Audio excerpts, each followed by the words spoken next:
going on? Sanders, what's going on? It's Mega Maid. She's gone from suck to blow. What? They're getting all their air back. Do something! Do something! Do something! Welcome back to Thinking Critical. This is Wes. I thought I was done for the evening. I was getting ready to hit the hay. And I just got this breaking news. We've finally have details on the Hellfire Gala event that's going to be coming up in the not too distant future within the Reign of X-Men line. Not quite as big as Ten of Swords, but still much bigger than you would like. Plus, there's going to be a comic aptly called Planet Size X-Men. Here to talk with me about this is independent writer, editor, award-winning editor, Joe Corallo. How you doing? I'm all right, Wes. How are you? I'm doing pretty good. I was a little surprised. I was hoping the big announcement from Gerry Duggan was going to be old man Cable, just so I could hear Doc lose his mind. But it turns out the joke was on me. The new X-Men event is going to be 12 issues spanning all of our favorite X-Men titles within Reign of X. So if you like X-Men and X-Force, but you don't like Marauders and Excalibur, you're going to have to read them to keep up on the event. And so it's going to be 12 comic stories focusing on, I guess, individuals all happening on one evening within the Hellfire Gala. That must be one hell of an evening. It's, House of X Powers of 10 was 12 issues. A lot more happened than one night at a party. Spanned like 1,000 years. Yeah, Watchmen was 12 issues. There's a lot happened in that.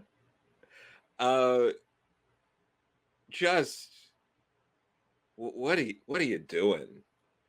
And then the release, Jordan White was, talking about how this is like the most pivotal X event. This is less than a year from when Ten of Swords happened. Less than a year between line-wide events. Not, this is just crossing over between X-Force and Cable, or this is just crossing over between Marauders and X-Factor or something. No, the whole line, again, in less than a year, all crossing over for this, again, the most pivotal event in the line. It's dumbfounding, and it sounds like Gerry Duggan is kind of going to be the architect of this one. It's refreshing that it's not Tinny, although I haven't personally appreciated Jerry's work so far on X-Men. A little bit too much jokey, but I think we talked about that enough on the channel. Sure. The art in Planet Size X-Men, which is going to be a double-size issue, is going to be from Pepe Larraz. So at least they brought back one of the bright spots of House of X Powers of 10. Yeah. So it should look good, but yeah, that's great. And I'm gonna hammer this down again because we try to point this out. Don't begrudge anyone for taking a paycheck. Jerry's taking this double-sized issue. You work on a page rate, you're getting more money for this. You get to have a hand in the X line. Take that money. Do what you want to do with it. Go nuts. I'm glad, And I imagine Gerry Duggan probably feels like he has a really good pitch, and obviously Jordan White thinks it's a great story. And it very well may be, but it feels so close to the last enormous event. It was such a letdown. It was so divisive. The tones of that thing could not be more off. You'd think they'd want to garner a little bit more goodwill, maybe get some enthusiasm back amongst X-Men fans before they dive back into this enormous crossover event scheme that they're working on. But, by the end of this event, it'll be, close to 2 years from when House of X Powers of 10 started. And they're finally going to unveil an X-Men team. Yes. Finally, two years after this came out. How much more decompressed can we get? This is just one evening. Is the next event going to be 24 issues of a Saturday between 3 o'clock and 3:45? What are we doing here? The X-Force brunch event that we've all been waiting for. It feels like, like Brian Michael Bendis is shedding a tear right now. It's, finally, this writing for the omnibus thing is making me look pretty good. People are actually going bigger and badder as far as decompression than I even do. And it's just feels like insanity on my part. I don't even know what to expect. So this is going to be the election of the new Quiet Council. There's a couple of open seats. Obviously, Cyclops left. I guess he was the captain commander of like the Krakoan forces. Mm-hmm. Jean Grey vacated her spot so she could, accompany him over to Otherworld during the Ten of Swords event. So we're going to get that vote, but we're also getting the first democratically elected team of X-Men, which will also include a fan vote, which I personally did. I participated in it. Had a little vote. I voted for Forge. Don't think it's going to happen, but it's going to be Marrow. Let's not even kid ourselves. we know that it's Marrow. Yeah. So I don't even understand why you would have an election for the X-Men or the Quiet Council in general. They already announced the Quiet Council. It's not like they did an election the first time, but now all of a sudden it's all about democracy on Krakoa. Obviously, there must be some story leading up to that part. So you're a writer. I'm not a writer. Sure. I'm a consumer. I like to take in the news, like hear rumors and talk about things and try and piece things together, just as far as the state of everything. Can you make a one-night celebration that lasts 12 issues about the newly elected Quiet Council exciting? Is Sabretooth going to pop out from underneath Krakoa and start murdering people? That would be cool. Yeah, I mean, there's things you maybe could do to make it interesting. I guess, it's that, or everyone has their own idea on what they do, and you just do everyone's idea. And so everything is completely not connecting again, which was the biggest issue with Ten of Swords, besides the fact that it was enormous. It's very possible, but again, when it comes to creatives and all that, if you want a long run on a book and you want to stretch out your story, that's on editorial. That's on people above you to rein you in. If you can keep getting away with like, okay, well, we have X amount of ideas, but we want these paychecks and we want to keep going as long as we can, so we're gonna, stretch this out and decompress the story. That's on editorial. That's on people above the creatives. No one is forcing these creatives like, you gotta do 12 issues a one night in this thing. Like, that's not a mandate. That's something that, unless that's Hickman's mandate, which would be weird. But yeah, it's the same amount of page real estate of House of X Powers of 10. I really want that to sink in for people, that this one night gala to unveil an X team is the same length. This is Chris Claremont wrote Days of Future Past in 2 issues. Think about that. What he achieved in 2 issues. A big X-Men crossover event used to be 9 issues between 3 different titles. Sure. And they would go to the far reaches of time. They would be going out of time and traveling between time and everything. And, and they would solve this big extermination crisis and everything. 12 issues for a party. I mean, the mind. Schism was like, what, 5 or 6 issues? Avengers vs. X-Men was about 12 issues.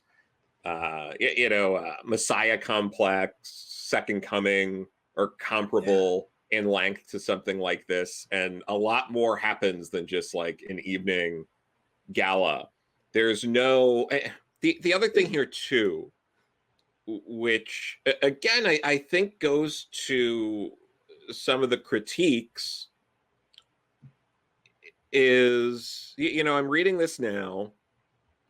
There's nothing in here that stresses anything crazy happening. It's was it this highly anticipated comics event. I don't know anyone who was anticipating this before hearing about it, will unfold in issues of your favorite ongoing X-Men series, literally every X-Men series that's ongoing right now. The Hellfire Gala rages on in one of the most pivotal chapters yet in the X-Men era, but even bigger things are afoot a world away. What does that mean? I, as a reader, tell me what does this mean? There's nothing here for someone who maybe has been on the fence or like dropped X-Men and wants to come back. And there's nothing I'm seeing here where it's like, while this gala's going on, Sinister finally reveals his master plan, but it's, they have an unexpected surprise when Apocalypse, shows up with his horsemen and, makes demands. Like there's nothing like that here. They're literally trying to get you to buy this because it's a gala and not like there's no other what's the plan or like but unfortunately all these X-Men who are in the vault come out at the same time or but things finally come to a head with Mystique as Destiny makes an unexpected reappearance or the gala is interrupted by the surprise return of Moira. What does this mean for everybody? The Black King has got nefarious plans. He's looking to do something. The Shadow King's plans are revealed at the Hellfire. Anything. But this... Where's the hook? The hook is the party. Yeah. Joe, do you remember this? You read Ten of Swords, right? Yes. People might forget that the lead up to it was pretty good. There was a couple of misses, but it was generally kind of exciting. Do you remember when Ten of Swords kind of ground to a halt, besides when Jonathan Hickman's X-Men reused the art? It was when they had the dinner party for 3 issues. Mm-hmm. It was like, are you kidding me? 3 issues of dinner party? This is going to be 12. Yeah, I mean, that's the kind of thing that happens when you have an event that was supposed to be like 12 issues, and then Editorial turns around and goes like, make it 22 or 26, whatever it was. It was huge, And so it's like, I guess we had out the dinner party. Like, what do now we do? We're having another dinner party. It's going to be even bigger. So by that point, it's possible that Jordan White was like, or someone above or below were like, guys, one night, you can't come up with 12 issues about one night. Look, there's 12 people at the party. Each person gets an issue. It's I imagine that's what it is, right? Sure. It's like, what is this? Like, I don't get it. Like any sort of hook or, Charles' secret plan is finally like we finally figure out what Charles is really doing behind the scenes, or this is got to be a White Queen event, though, right? You would think that, but like there's no. He's the only one who could throw a dinner party that was so interesting. I guess you could get 12 issues out of it. There's no hook, but they're also telling you it's the most anticipated event, and it's like, no.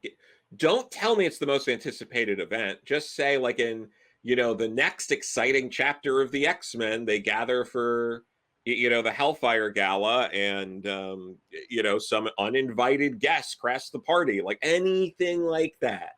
This is how stupid I was, Joe. Perch had been talking about this. The Hellfire Gala was going to be the event. I assumed when the Hellfire Gala happened, it was like the beginning of the event, and then something was going to happen directly after that. Sure. I didn't realize the party was going to be the event. I'm so stupid. I didn't think it was possible. I was like, oh, maybe it'll lead to something cool.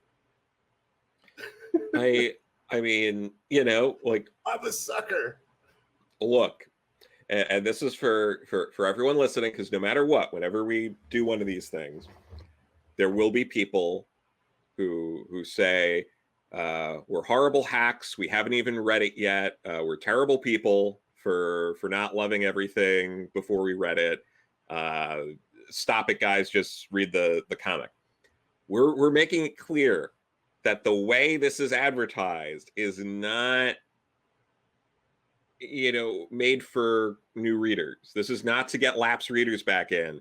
They're leaning very heavily on, you love everything we're doing. This is more of what we've been doing. Love it.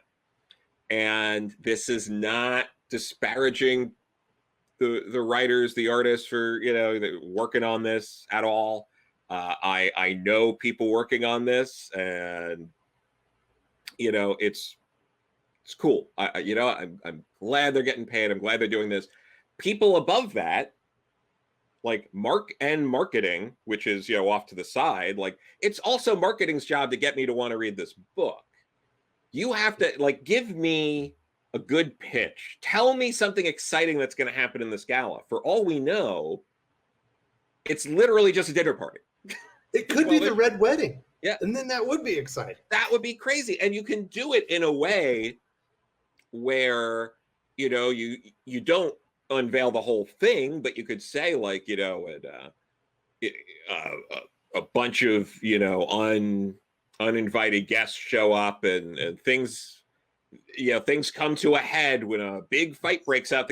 Something. Give me something, so I know something might happen at this gala. Because the way this is being sold to me right now is, oh, it's a nice gala. You'll have a nice time reading about. There's going to be a buffet. There's going to be dancing. Maybe Wolverine will play the piano. Not sure yet. Storm will have another dance with Death, perhaps. Like everybody will have a scotch.